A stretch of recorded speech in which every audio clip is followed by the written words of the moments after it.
Expect the best used car deals guaranteed. Visit arnoldclark.com.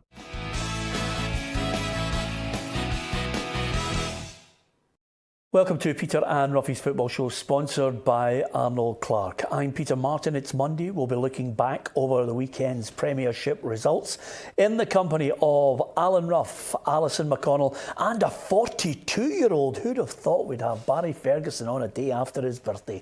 We'll be celebrating. Maybe Barry won't be celebrating though. Let's see why.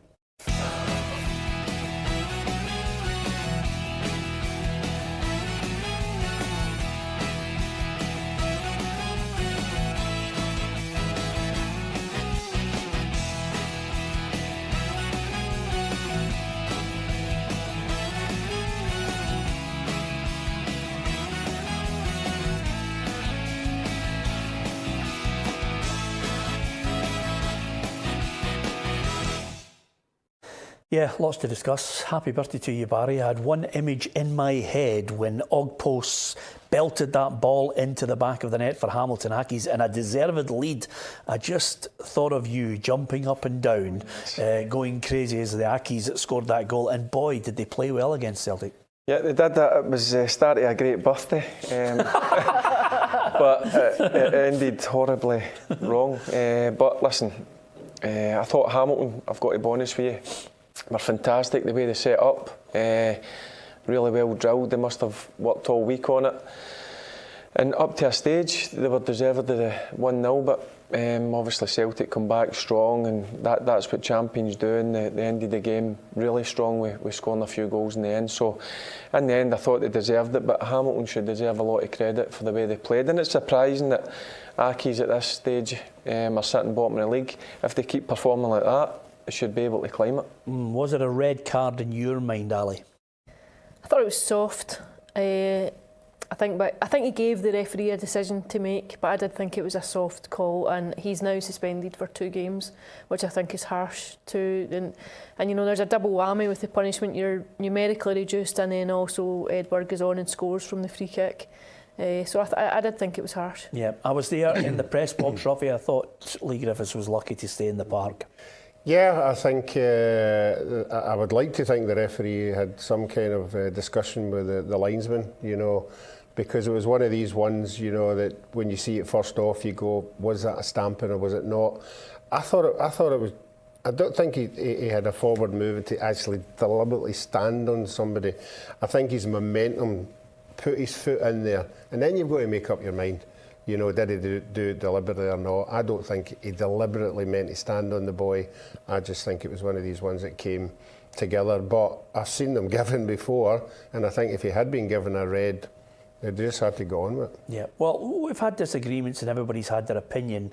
The reason I think that I've stated since day one that Celtic would win the league, Barry, is because quite simply they've got a bigger squad and a better squad to make a difference. Hayes, Christie, Rogic all come on and make an impact. Well, the names you just mentioned, Peter, the difference that they certainly made when Neil Lennon brought them on, it kicked them on that extra bit, and Rogic for the ball to Edward. I mean, it was unbelievably weighted. It was perfect for Edward to put in the net. And I thought Johnny Hayes done really well, and obviously Christie took a bit of time to get into the game, but you can see that he's still a quality player. So the strength and depth of the Celtic squad is one of their strengths. And suddenly, after the draw between Rangers and Aberdeen at the weekend, Celtic knew if they could defeat Hamilton Accies, they'd go 7 points clear, and the manager said that was a huge boost. No, I just think psychologically it's good, you know. I'm thinking it's 4 points rather than 7, because I would assume that the opposition would win the game in hand. So it's the first little buffer we've had for quite a while. Yeah, and as far as the opposition are concerned, great credit to Hamilton for the battling display they put up. It's hard to believe they're bottom of the table, and their assistant coach, Guillaume Bouzelan, came out afterwards. He thought maybe it could have been a different game had Griffiths been sent off.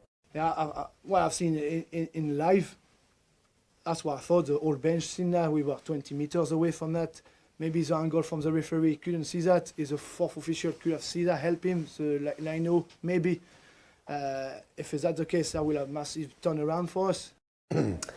Yeah, so they have to rue that sending off, and of course eventually still playing against Celtic's 11 men, and they went on to win the game. So that was 7 points, and that really was the double blow, because 24 hours earlier at Ibrox, Rangers were hoping they could take all 3 points against an Aberdeen side that had been criticised, but it just didn't materialise. Morelos missed a golden opportunity, and Aberdeen, to be fair to them, Barry, they missed 2 sitters. Yeah, had a few chances as well.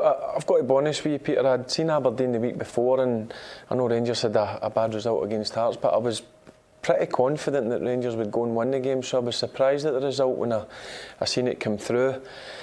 And it's another 2 points drop, what they can't afford.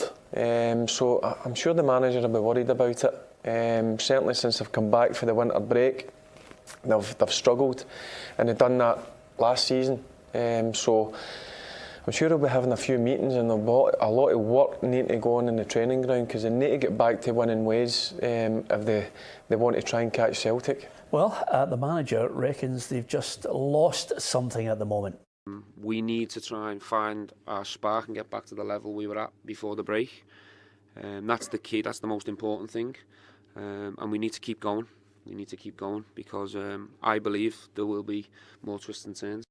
Well, I think he's 100% right, Roughie. I think, I know that you and Barry have had that view that Rangers and Celtic would now just go on, a consistent winning spree, but I've never been able to see it that way. I think there will be points dropped by both.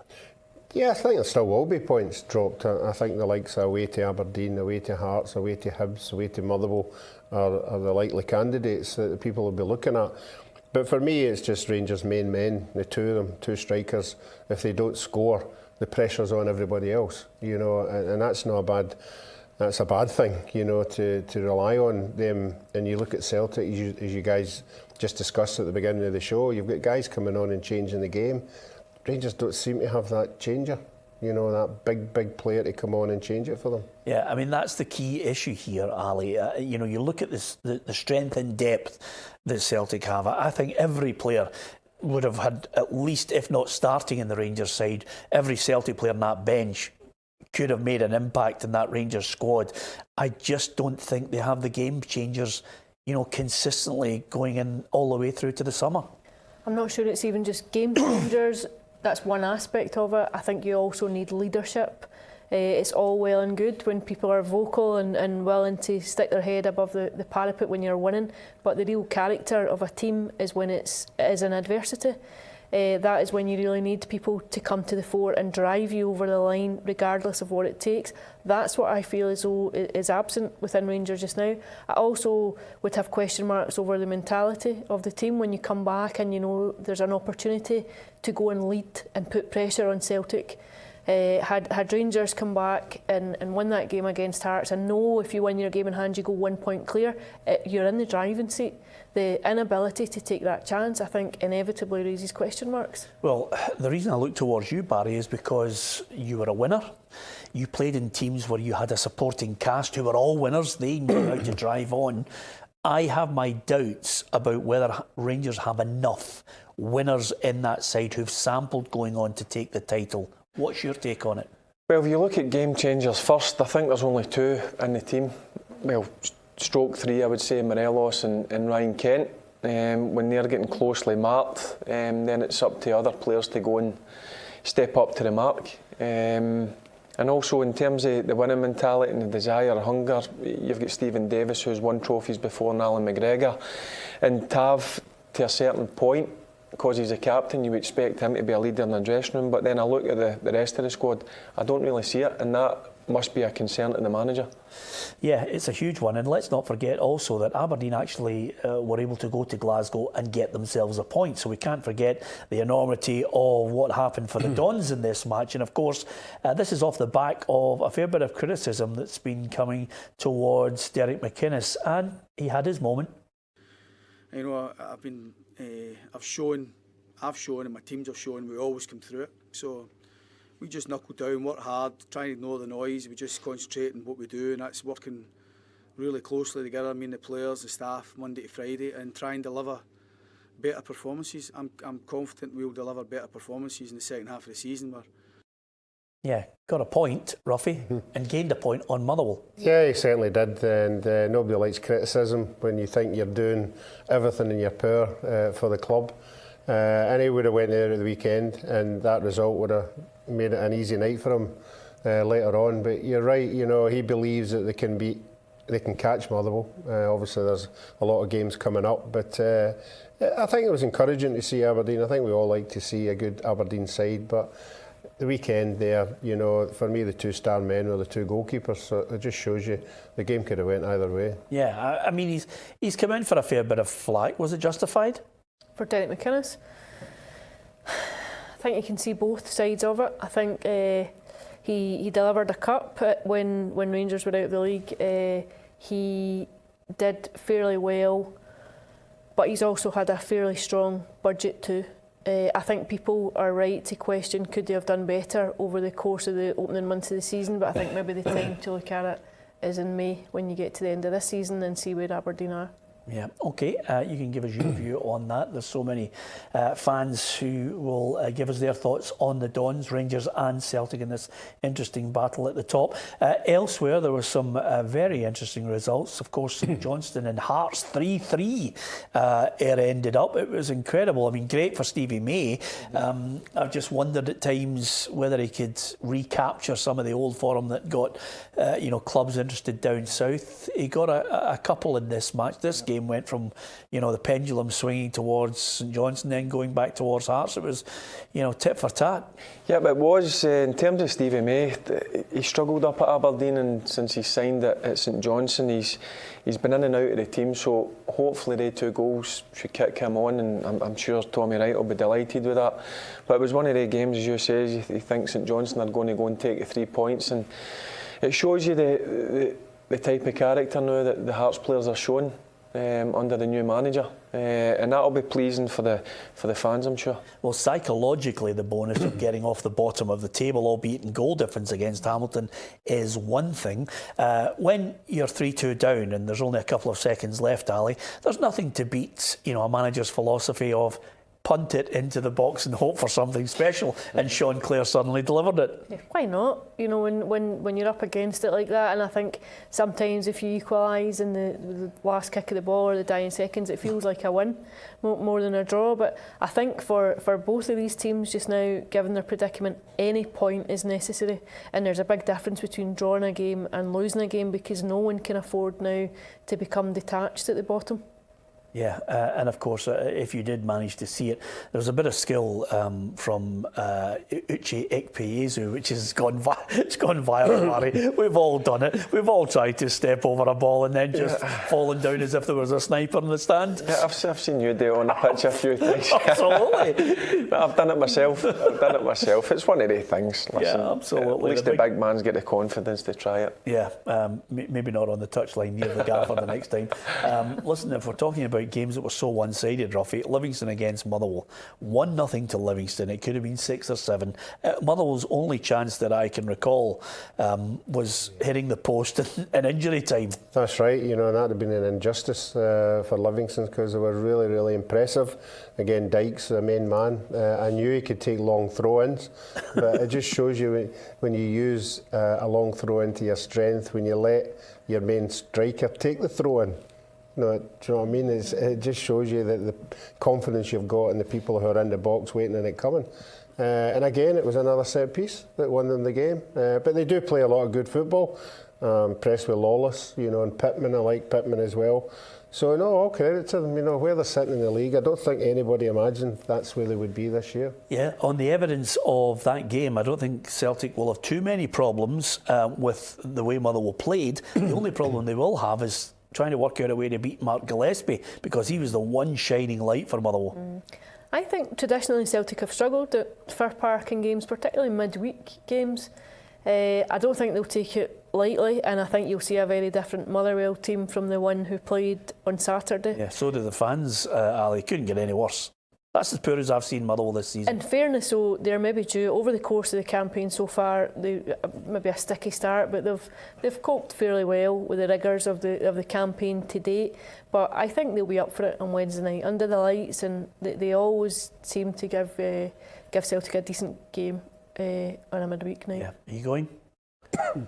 I might. Yeah. It depends. I might need to go over about 3 or 4 o'clock. He's totally against your grade. He's got a chance for a starter, a main course, and a suite at a football game, and he's maybe thinking, should I go? Should I not? I mean, get out to a game. Sneak in at noon. How do you get in? How does he get into the stadium? Eh? Well, he's wearing one of Ali's dresses. You're getting my secrets away. It's as simple as that. I'd love to. That would be great, wouldn't it? Never mind. Hibs against St Mirren. St Mirren could have won this 2-0 up. And Hibs had to fight back. Yep, I seen the highlights, and St Mirren were good for the 2-0 up to the stage where they allowed Hibs back into the game with Scott Allen scoring the goal, and then the guy who couldn't score the first 3 or 4 months of the season. Another great, I mean, that's a great header. I watched it. His movement in the box was great, and he's a great got finish. 15 goals, Barry. I mean, he's been fun. He's been phenomenal. No, I think Rangers maybe took the wrong one. Yeah. Well, I'm not going to argue with you there, by the way. I'm absolutely gobsmacked because when you look at him, Roughie, he's scoring goals for fun now. Yeah, I agree with Barry. That header was superb. You know, the way he just adjusted himself. He did have a wee mistake just before it, but fortunately he was offside.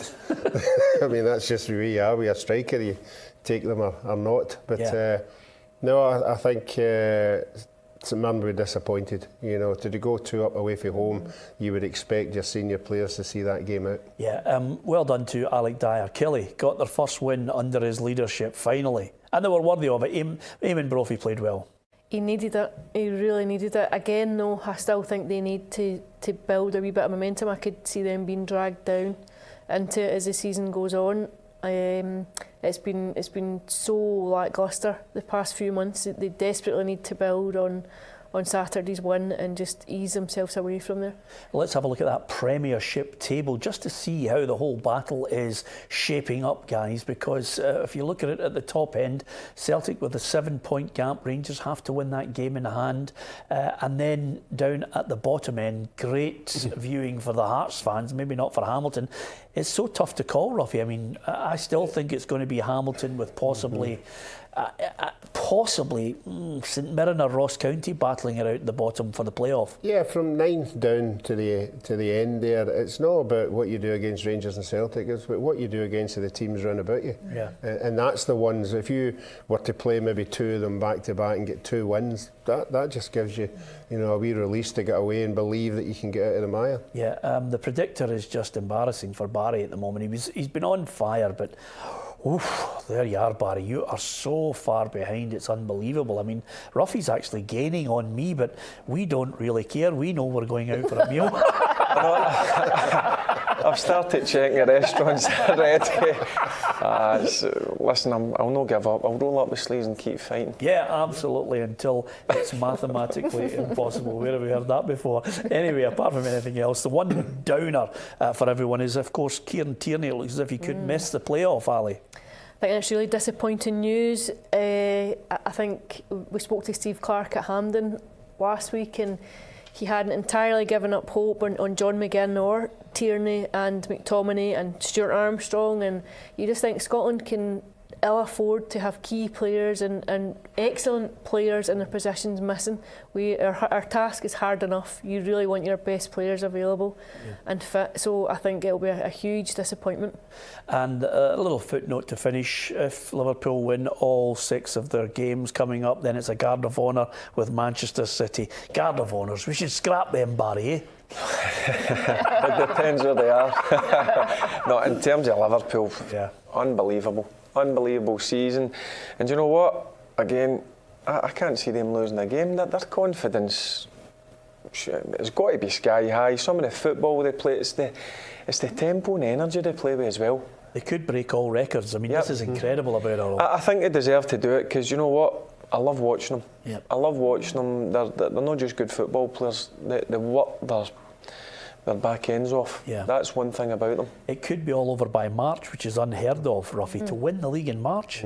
Yeah, they are now the Man City. When Man City were going for all the trophies, and everybody will quite soon be saying what they're going to end up with at the end of the year, because they do look invincible just now. Yeah, you forgot Guard of Honour, Roughie, are you all for that? Is that just a thing? No, I used to give loads of Guards of Honour. Yeah, of course you just clapping the teams that were winning the awards. Yeah, absolutely. Anyway, listen, talking of awards and things that you might want to pick up, we've got a great competition coming up this week, and you'll see Roughie and Barry involved in it and giving you details of it. Let me tell you, it is not to be missed. The competition, trip of a lifetime, that's all I'm going to say, with a few well-kent faces and maybe something to do with football, as you would expect, on the programme. It's one of our best giveaways, so stick with us for that, for the details this week. Don't forget, you can go across all our social media giving us your opinion on at PLZ Soccer on Twitter. Facebook Live is growing bigger every day. Thank you to everyone for sharing and getting involved in it, and that's Monday to Friday, and if you subscribe to our YouTube channel, you'll get all the unique video content. Thank you very much to Roughie, to Alison, and of course to Barry Ferguson for being here. For myself, Peter Martin, thanks for watching.